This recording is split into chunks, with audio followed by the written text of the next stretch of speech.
Hello friends, कैसे हैं आप लोग। तो आज हम लोग देखेंगे प्राचीन भारतीय इतिहास के अंतर्गत जैन धर्म से संबंधित काफ़ी इम्पोर्टेंट टॉपिक, जिस टॉपिक का नाम है महावीर स्वामी। जैन धर्म के सबसे प्रमुख तीर्थंकरों में से एक 24 तीर्थंकर, जिनके बारे में अक्सर एग्जाम वगैरह में पूछ लिया जाता है। तो चलिए हम लोग क्लास को शुरू करते हैं। तो अभी तक देखिए जैन धर्म से संबंधित एक क्लास हम लोगों ने कंप्लीट कर लिया था। एक क्लास में पूरी तरीके से हमने 24 तीर्थंकरों को और जैन धर्म का भारत में विकसित होने के कारणों को देख लिया था। आज दूसरे क्लास में जनरली हम लोग बात करेंगे, पूरी तरीके से महावीर स्वामी के बारे में बात करेंगे, इनकी शिक्षाओं के बारे में बात करेंगे और साथ में जैन धर्म की जो शिक्षाएं हैं इसका हम लोग गहन विश्लेषण करते हुए चलेंगे। खासकर त्रिरत्न की जो अवधारणा आती है, और एक क्लास और लगेगा कंप्लीट होने में। इसमें हम लोग जैन साहित्य में खासकर इसके जो टाइप्स हैं, श्वेतांबर, दिगंबर, तो तीसरे क्लास में इसे हम लोग कंप्लीट कर लेने वाले हैं। तो आज चलिए आज दूसरा क्लास हम लोग कंप्लीट करते हैं। यहाँ पे आप देख पा रहे हैं महावीर स्वामी का जन्म और गृह त्याग। तो महावीर स्वामी जैन धर्म के 24वें तीर्थंकर थे। काफ़ी इंपॉर्टेंट 24वें तीर्थंकर थे, जिन्होंने 6ठी शताब्दी ईसा पूर्व के जैन आंदोलन का प्रवर्तन किया। अभी वहीं 6ठी शताब्दी ईसा पूर्व है जहाँ पे नवीन धर्मों का उदय हो रहा है, और उन नवीन धर्मों में एक धर्म जैन धर्म यहाँ पे मौजूद है।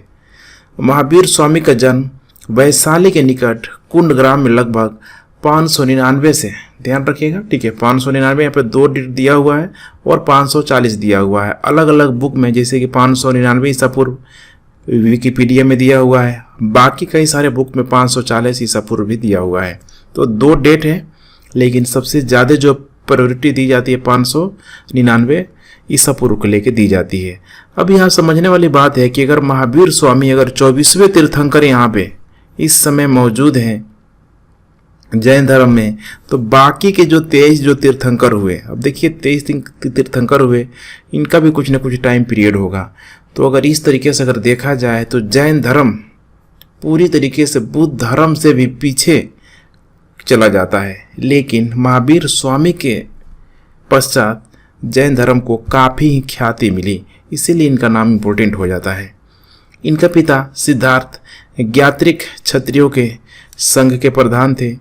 इनकी माता त्रिशला अथवा विदेह दत्ता बिंबिसार के ससुर, काफ़ी इंपॉर्टेंट, वैशाली के लिच्छवी गणराज्य के प्रमुख चेटक की बहन थी। महावीर स्वामी के बचपन का नाम वर्धमान था और इनकी पत्नी का नाम यशोदा, जो कि कुंडी या गोत्र की कन्या थी। उस समय गोत्र की अवधारणा काफ़ी मजबूत हो चुकी थी। इससे उन्हें अजोजिया अर्थात प्रिय दर्शनक नामक पुत्री यहाँ पे प्राप्त हुई। अब यहाँ पे इनके शादी को लेके थोड़ा सा कंट्रोवर्सी है।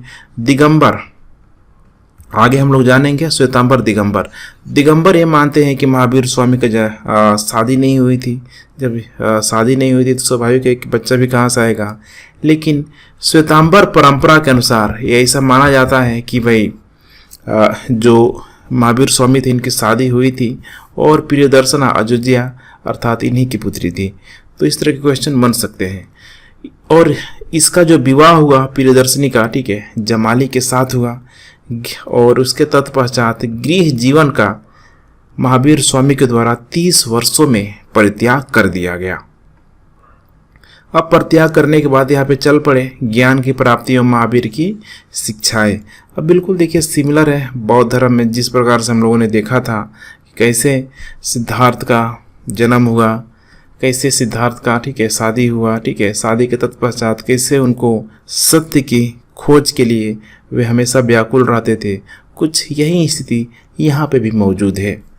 स्वामी को कहा जा रहा है कि 12 वर्षों तक लगातार कठोर तपस्या तथा साधना के पश्चात 42 वर्ष की अवस्था में महावीर को जुम्भिक ग्राम के समीप रिजुपालिका नदी, ध्यान रखिएगा, रिजुपालिका नदी के तट पर 1 साल के वृक्ष के नीचे कैवल्य, इसी को बोला गया पूर्ण ज्ञान अर्थात सर्वोच्च ज्ञान प्राप्त हुआ। अब पूर्ण ज्ञान का मतलब क्या है कि भाई कोई भी आप प्रश्न पूछे, किसी भी प्रकार का प्रश्न पूछे, लॉजिकल बातों से, ठीक है, सेटिस्फाइड करना, ठीक है, हर चीज़ का यहाँ पे समाधान होगा। कैवल्य प्राप्ति के पश्चात महावीर स्वामी ने अपने सिद्धांतों का प्रचार प्रारंभ करना शुरू कर दिया, जैसे कि बौद्ध धर्म में किया गया। ज्ञान प्राप्ति के पश्चात उनको कई नामों से जाना गया, जैसे कि केवलिन, योग्य, अरहत, जिन मतलब विजेता, जिन्होंने अपनी इंद्रियों को अपने वश में कर लिया, निर्ग्रंथ, बंधन रहित। अब इनका किसी भी प्रकार का कोई बंधन नहीं रहा। 30 वर्षों तक कोसल, मगध, मिथिला और चंपा आदि में धर्म का प्रचार प्रसार करना शुरू कर दिया। वैशाली के लिच्छवी सरदार चेटक, जो उनके मामा थे, जैन धर्म के प्रचार में काफी मुख्य योगदान दिया। अब बिल्कुल ये बौद्ध धर्म के समानांतर ही चल रहा है जैन धर्म। समाज के कुलीन वर्ग के लोगों ने भी उनकी शिष्यता ग्रहण करनी शुरू कर दी, सब शिष्य उनके बनने लगे। मगध सम्राट अजात शत्रु के समय में उनकी मत की महती जो उन्नति हुई, काफ़ी पॉपुलरिटी हुई। और अजात शत्रु के एक तरीके से समकालीन थे, बुद्ध भी थे, बुद्ध और अजात शत्रु।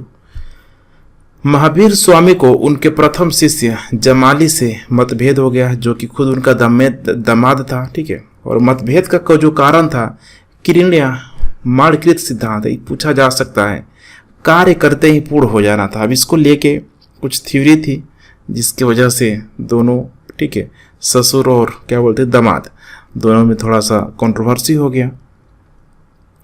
इस मतभेद के कारण जमाली ने संघ छोड़ दिया, जो जैन संघ बनाया गया था महावीर स्वामी के द्वारा, और एक नए सिद्धांत उसने बहुतरवाद मतलब कार्य पूर्ण होने पर ही पूर्ण माने जाएगा, ये जमाली के द्वारा थ्योरी दिया गया, इसका प्रतिपादन किया गया।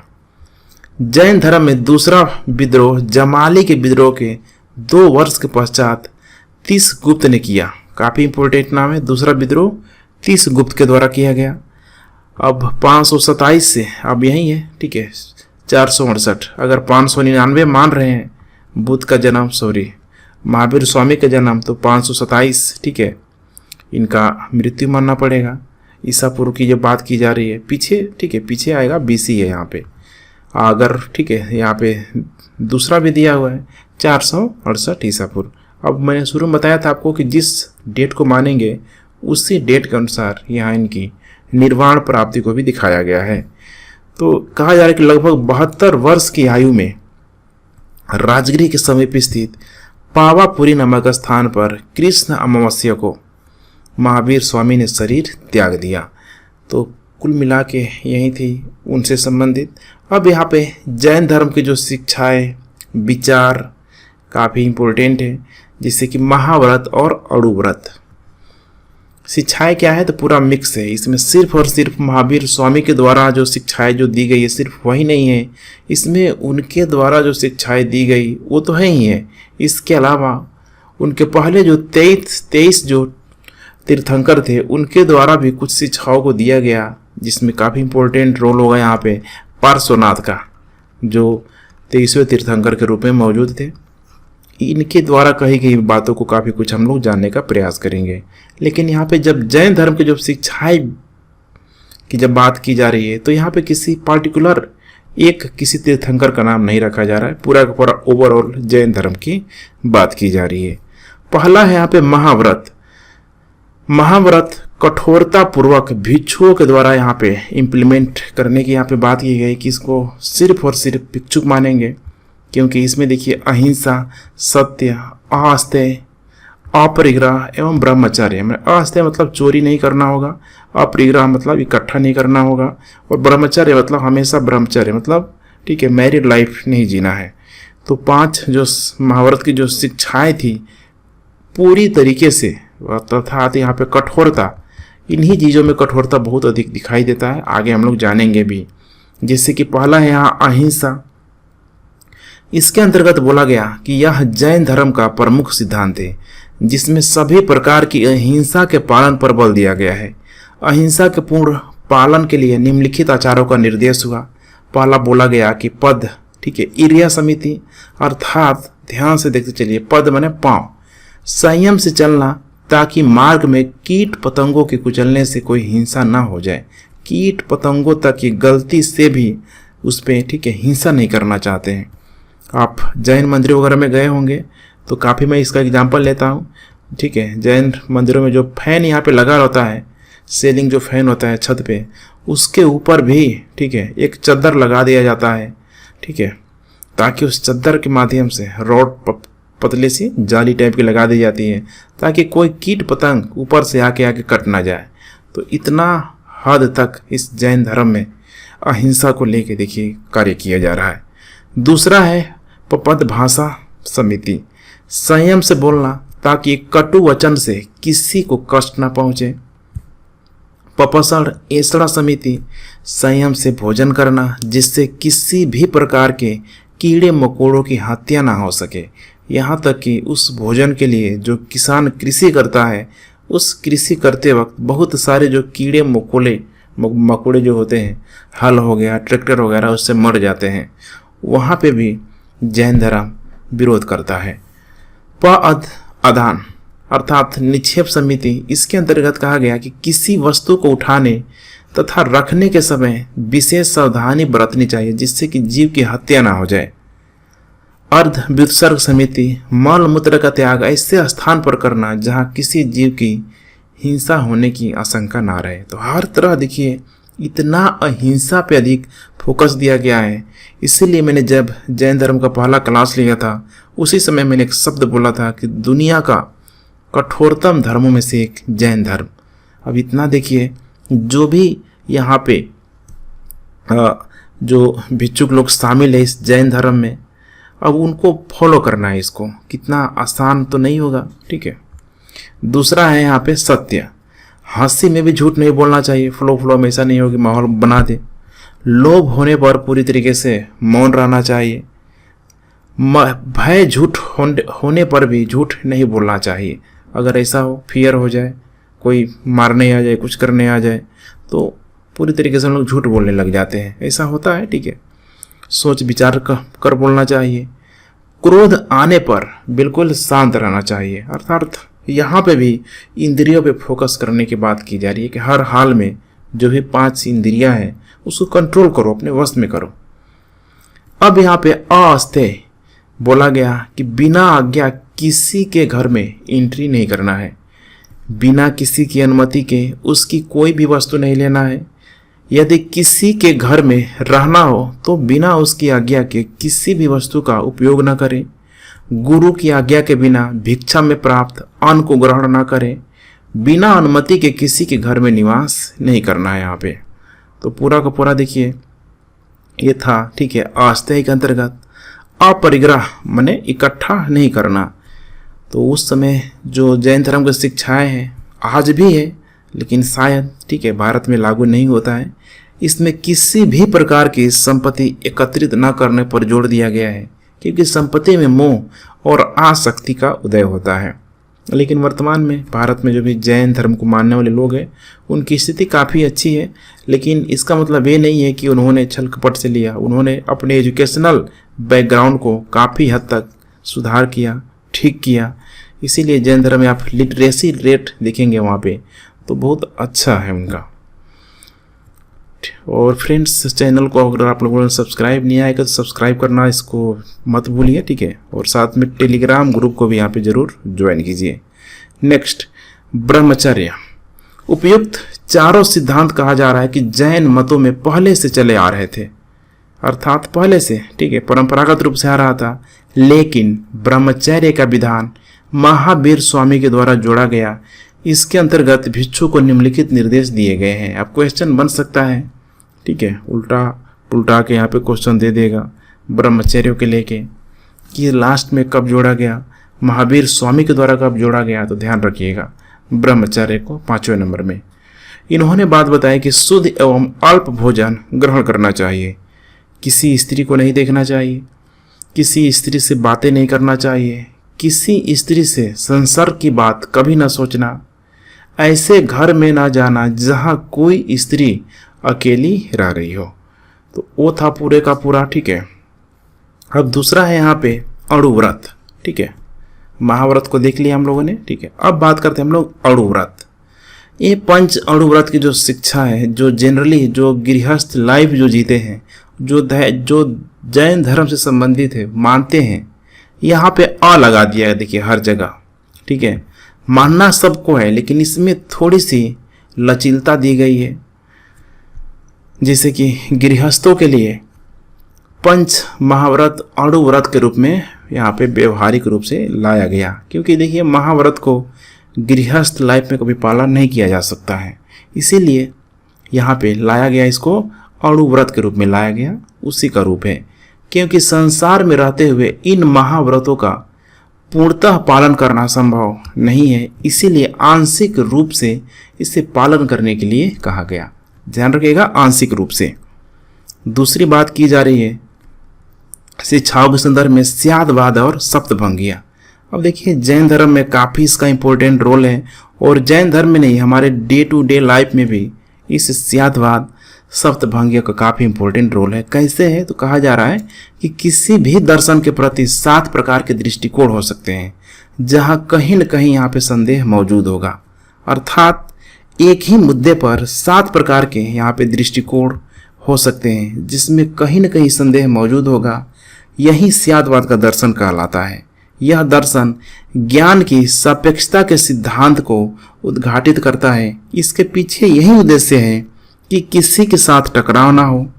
आज के देखिए जटिल समाज में अपने अपने मतों को लेकर कट्टरता पूरी तरीके से व्याप्त है। अगर हम लोग मुस्लिम की बात करें, हिंदुइज्म की बात करें, क्रिश्चियनिटी की बात करें, तो देखिए हमेशा लगता है सबको कि भाई हमारा धर्म बेस्ट है, हमारा धर्म बेस्ट है, लेकिन सब अपनी अपनी बात तक कायम है। कोई किसी पे थोपने का प्रयास नहीं कर रहा है, सब अपने बात पे कायम है। यही कहा जा रहा है कि जो 7 प्रकार का दृष्टिकोण है किसी भी बिंदु को लेके, किसी भी विचार को लेके, स्यादवाद का यह चिंतन इस स्थिति में उपजी समस्या का निराकरण करता है कि चलो भाई अपने अपने जगह जो भी बोल रहा है मे भी वो सच हो सकता है। नेक्स्ट, पुनर्जन्म तथा आत्मा को लेके। तो महावीर पुनर्जन्म तथा आत्मा पे भी विश्वास करते थे, परंतु ईश्वर के अस्तित्व में ध्यान रखिएगा कि कोई भी किसी भी प्रकार का उनका विश्वास नहीं था। आत्मा को लेके, ठीक है, कहा जा रहा है कि आत्मा को लेके वे इस चीज़ को, ठीक है, मानते थे, पुनर्जन्म इस चीज़ को मानते थे। और यह कहा जा रहा है कि जो आत्मा है, पुनर्धारणा है, ठीक है, इसको स्वीकार करने के पीछे उनका लॉजिक यही था कि जो भी सभी प्राणी अपने कर्म के अनुसार फल पाते हैं, यह कर्म फल ही जीवन मृत्यु का कारण है। इससे मुक्त होकर ही व्यक्ति मोक्ष प्राप्त कर सकता है। और इसके लिए उन्होंने बताया कि त्रिरत्न, ध्यान रखिएगा, त्रिरत्न की जो अवधारणा है जैन धर्म में, एक आता है त्रिपिटक। त्रिपिटक की जो अवधारणा है आप लोगों को ध्यान होगा बौद्ध धर्म में है। कितने बार यहाँ से भी क्वेश्चन बन जाते हैं। तो इससे मुक्त होकर ही व्यक्ति मोक्ष प्राप्त कर सकता है। और अगर मुक्त होना है तो त्रिरत्नों को यहाँ पे फॉलो करना होगा। आगे हम लोग त्रिरत्नों को देखेंगे, जैसे कि सम्यक ज्ञान, सम्यक दर्शन, सम्यक आचरण। जैन दर्शन की मान्यता है कि सृष्टि पूरी तरीके से शाश्वत है, ठीक है, शाश्वत रूप में मौजूद है और इसमें उतार चढ़ाव आते रहता है। और यह संसार जीव और अजीव से मिलकर बना हुआ है। तो यहाँ पे फोकस किया गया, ठीक है, हमेशा चरम लक्ष्य केवल की प्राप्ति को लेके यहाँ पे किया गया। नेक्स्ट, यहाँ पे सृष्टिकर्ता के रूप में संसार की वास्तविकता को स्वीकारा पर सृष्टिकर्ता के रूप में ईश्वर को यहाँ पे पूरी तरीके से अस्वीकार कर दिया गया। नेक्स्ट, देवताओं को स्वीकारा गया किंतु उनका स्थान जो है काफी नीचे रखा गया। 5वां जो उनके शिक्षाएं हैं वर्ण व्यवस्था को लेके, इसकी निंदा नहीं की गई। उसके पीछे लॉजिक यही था कि शुद्ध और अच्छे आचरण वाले निम्न जाति के लोग भी मोक्ष यहाँ पे प्राप्त कर सकते हैं। क्योंकि वर्ण व्यवस्था के अंतर्गत निंदा नहीं करने के पीछे यही कारण था। इनका फाइनली ये लोग फोकस दे रहे हैं निर्वाण पे। निर्वाण हो गया, कैवल्य पे हो गया, कि यहाँ पहुँचना बहुत ही इम्पोर्टेंट है, चाहे वो किसी भी जाति का हो। तो इसीलिए उन्होंने यहाँ पे नीचे की चीज़ों पे फोकस नहीं दिया, बल्कि फोकस उन्होंने यहाँ दिया। और इसी को ध्यान में रखते हुए जैन धर्म में वर्ण व्यवस्था का, ठीक है, निंदा नहीं की गई। नेक्स्ट, अब देखिए 6ठा है यहाँ पे काफ़ी इम्पोर्टेंट, जैन धर्म में त्रिरत्न की अवधारणा।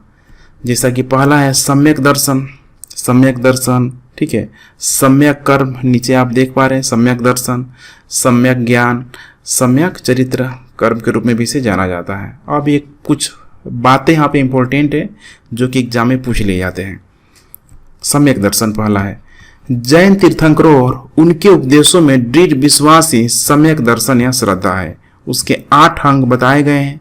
कौन कौन से हैं? तो संदेह से दूर रहना, सांसारिक सुखों की इच्छा का त्याग करना, शरीर के मोह राग से दूर रहना, भ्रामक मार्ग पर ना चलना, सही विश्वासों पर अटल रहना, जैन सिद्धांत को सर्वश्रेष्ठ समझना, सबके प्रति प्रेम भाव का भाव रखना, अधूरे विश्वास से विचलित ना होना, एक बार ठान लिया हम करेंगे। इसके अतिरिक्त लौकिक अंधविश्वासों, पाखंडों आदि से दूर रहने का भी निर्देश दिया गया है। उसी तरीके से यहाँ पे है सम्यक ज्ञान। जैन धर्म एवं उसके सिद्धांतों का ज्ञान ही सम्यक ज्ञान है। सम्यक ज्ञान के 5 प्रकार बताए गए हैं, जिससे कि इंद्रियों द्वारा प्राप्त ज्ञान, श्रुति अर्थात सुनकर प्राप्त किया गया ज्ञान, अवधि अर्थात कहीं रखी हुई किसी भी वस्तु का दिव्य अथवा अलौकिक ज्ञान, मन पर्याय अर्थात अन्य व्यक्तियों की मन की बातें जान लेने का ज्ञान, तथा कैवल्य अथवा पूर्ण ज्ञान जो केवल तीर्थंकरों को ही यहाँ पे प्राप्त है, जो 24 तीर्थंकर हुए हैं। नेक्स्ट यहाँ पे और लास्ट भी है त्रिरत्न के रूप में सम्यक चरित्र। कहा जा रहा है यहाँ पे कि जो कुछ भी जाना जा चुका है और सही माना जा चुका है उसे कार्य रूप में परिणत करना, पूरा करना ही सम्यक चरित्र है। और इसके अंतर्गत भिक्षुओं के लिए 5 महाव्रत तथा गृहस्थों के लिए 5 अणुव्रत बताए गए हैं, जैसा कि ऑलरेडी हम लोगों ने कंप्लीट कर लिया है। साथ ही साथ सचरित्रता एवं सदाचार पर विशेष बल दिया गया है। इन तीनों को जैन धर्म में त्रिरत्न की संज्ञा दी गई है। त्रिरत्नों का अनुसरण करने से, जो खुद इतना देखिए मामला इतना जटिल है, कॉम्प्लिकेटेड है इसका फॉलो करना, लेकिन जो फॉलो करेगा सोचिए कितना उसके लिए बेनिफिट होगा। त्रिरत्नों का अनुसरण करने से कर्मों का जीव की ओर यहाँ पे बहाव रुक जाती है, जिसे संवर कहते हैं। एक स्टेबलाइज के बाद रुक जाएंगे। जिज्ञासा, जिसको पुद्गल बोला गया, ठीक है, भौतिक लाइफ को बेहतरीन करने के लिए पूरी तरीके से ये खत्म हो जाएगा, संवर के स्टेज में आ जाएंगे। इसके बाद पहले से जीव में व्याप्त कर्म समाप्त होने लगते हैं। इस अवस्था को निर्जरा बोलते हैं, इसको निर्जरा भी बोला गया, ठीक है। इसको संवर संथारा के रूप में आप जान सकते हैं। संथारा वगैरह में खासकर जैन धर्म में जो बड़े बुजुर्ग जो होते हैं, ठीक है, जो सीनियर सिटीजन होते हैं, उनको संवर के लिए, संथारा के लिए प्रोत्साहित किया जाता है, ठीक है। ये कॉन्स्टिट्यूशनली जो मामला है भारत के, ठीक है, मौलिक अधिकार से लेके काफ़ी इसमें डिबेट है, कितने बार करंट का न्यूज बन जाता है। जो बूढ़े लोग होते हैं उनको प्रोत्साहित किया जाता है संथारा लेने के लिए। संथारा लेने का मतलब ही है यहाँ पे कि आपको कुछ नहीं करना है, ठीक है, पानी तक नहीं पीना है, और जब आप लंबे समय तक रहेंगे तो धीरे धीरे धीरे आपकी मृत्यु हो जाएगी, और जब मृत्यु हो जाएगी तो पूरा जो जैन समाज है उसको पूरी तरीके से रिस्पेक्ट देता है। तो इस तरह से मोटिवेट किया जाता है। इसके बाद पहले से जीव में व्याप्त कर्म समाप्त होने लगते हैं। इस अवस्था को निर्जरा कहा गया। जब जीव से कर्म का अवशेष बिल्कुल समाप्त हो जाता है, अब यहीं से देखिए मोक्ष की प्राप्ति कर लेता है। जैसे कि भगवान बुद्ध के द्वारा बोला जाता था कि आत्मा है, ठीक है, पुनर्जन्म की अवधारणा को उन्होंने साबित करने का प्रयास किया कि जब तक व्यक्ति के अंदर इच्छाएं, तृष्णा बाकी रहती है, वो एक, ठीक है, एक जन्म, दूसरा जन्म, तीसरा जन्म, कई सारे जन्मों को लेते रहता है। यहाँ पे बिल्कुल उसी चीज को कर्म से जोड़ दिया गया कि अगर जीव से कर्म का अवशेष बिल्कुल समाप्त हो जाए, इच्छा रहेगी नहीं रहेगी, तब वो मोक्ष की प्राप्ति कर लेगा। इस प्रकार कर्म का जीव से संयोग, बंधन तथा वियोग ही पूरी तरीके से मुक्ति है। मोक्ष के पश्चात जीव आवागमन के चक्र से छुटकारा पा लेता है। यहीं पे जो चक्रीय प्रणाली है, तथा वह अनंत ज्ञान, अनंत दर्शन, अनंत वीर्य तथा अनंत सुख की प्राप्ति कर लेता है। इन्हें जैन शास्त्रों में अनंत चतुष्टय का संज्ञा दिया गया है। देखिएगा, ज्ञान, दर्शन, वीर्य और सुख बहुत इंपॉर्टेंट है। इतनी सारी अच्छी शिक्षाएं दे रहा है। इस प्रकार महावीर की शिक्षाएं पूर्णतया नैतिक थी, जिसका उद्देश्य आत्मा की पूर्णता थी। अब थोड़ा सा हम लोग देख लेते हैं जैन धर्म का प्रचार। तो जैन धर्म का प्रचार महावीर के जीवन काल में ही उनके मत का मगध तथा समीपवर्ती क्षेत्रों में व्यापक प्रचार हो गया। अब उस समय देखिए बौद्ध धर्म का ही प्रचार हो रहा है, जैन धर्म का ही प्रचार हो रहा है, ठीक है। तो जैन धर्म की जटिलता अधिक थी, इस चीज़ को मानना सारे लोगों की बस की बात नहीं थी। बौद्ध धर्म की तरह इतना फेमस नहीं हो पाया। मगध नरेश, अजात शत्रु तथा उसके उत्तराधिकारी उदयन ने इसके प्रचार में योगदान दिया। खुद आगे चल के चंद्रगुप्त मौर्य आएगा, वो भी जैन धर्म को अपनाएगा लास्ट चल के। महावीर ने अपने जीवन काल में एक संघ की स्थापना की जिसमें 11 प्रमुख अनुयायी सम्मिलित थे।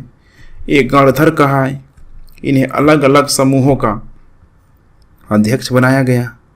महावीर की मृत्यु के बाद केवल एक गणधर सुधर्मन जीवित बचा। आगे चल के, ठीक है, गणधर बनाया गया एक संस्थापक के रूप में, ना कि तीर्थंकर बनाया गया, जो जैन संघ का उनके बाद प्रथम अध्यक्ष बना। नंद राजाओं के काल में ही जैन धर्म की उन्नति हुई होगी, हम लोग देखेंगे, ठीक है। नंद राजा जो है यहाँ पे नंद वंश मगध साम्राज्य के अंतर्गत इसी समय माना जाता है, क्योंकि वे भी जैन मत के विरुद्ध यहाँ पे नहीं लगते, ऐसा मानना है। चंद्रगुप्त मौर्य के समय में भी इस धर्म का विकास हुआ, क्योंकि जैन परंपरा के अनुसार उसने जैन आचार्य भद्रबाहु की शिष्यता यहाँ पे ग्रहण कर ली, ठीक है, शिष्य बन गया। उसके साथ वह अपने जीवन के उत्तराकाल में राज्य त्याग कर दक्षिण में श्रवण बेलगोला माने मैसूर तपस्या करने चला गया। मैसूर ध्यान रखेगा, ठीक है। और वहीं इसने सल्लेखन अन्न जल त्याग कर निर्वाण प्राप्त किया। यही है सल्लेखन, ठीक है, संथाराज भी जिसे बोला जाता है कि उसने ले लिया। भद्रबाहु कृत जैन कल्पसूत्र से पता चलता है कि महावीर के 20 वर्षों बाद सुधर्मन की मृत्यु हुई तथा उसके बाद जम्बू, काफ़ी इंपोर्टेंट नाम है, 44 वर्षों तक संघ का अध्यक्ष रहा। अंतिम नंद के समय के संभूत विजय तथा भद्रबाहु संघ के अध्यक्ष थे उनके शिष्य स्थूल भद्र हुए। यही अब आगे, ठीक है, आगे करके ये चलाते थे। तो कुल मिला के यही था जैन धर्म का प्रचार प्रसार। कल हम लोग देखेंगे श्वेतांबर दिगंबर में अंतर, इनका पतन कैसे हुआ, इन सारी चीज़ों को हम लोग कल ब्रीफली एनालिसिस करने का प्रयास करेंगे। तो ठीक है friends, thanks for watching. Lecture पसंद आ रहा है तो keep sharing and God bless you.